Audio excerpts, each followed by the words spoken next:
The views are picture perfect from this monastic outpost of the early Christian period.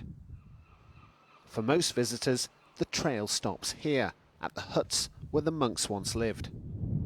The island's south peak is currently inaccessible to the public, but work is being carried out on its terraces, 218 metres above sea level.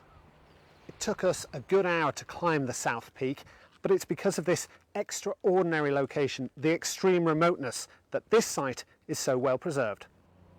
A prayer station and an altar, remains of what was once an oratory or hermitage. I think one of the most exciting things about a site like this is, and I've worked here for 28 seasons, that there are new things that you see every day. So you never stop looking, you never stop finding things.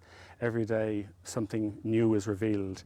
But critics say what's happening here is neither conservation nor restoration.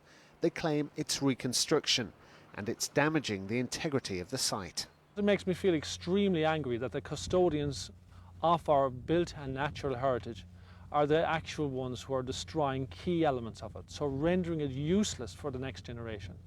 If it's not authentic, if it's just a rebuild, we might as well have it as Disneyland or build it in the middle of Phoenix Park.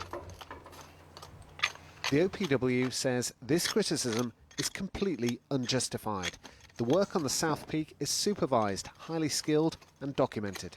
Our aim here is to preserve this site for future generations to visit, and nobody is going off rebuilding things without or repairing things without very, very close discussion and supervision. So, that is completely unjustified. Michael Gibbons wants ministerial intervention to bring a halt to this work. It seems that after centuries of being lashed by stormy seas, the future of this sacred site is at the centre of a most unholy row. Philip Bromwell, RTE News, Skellig Michael.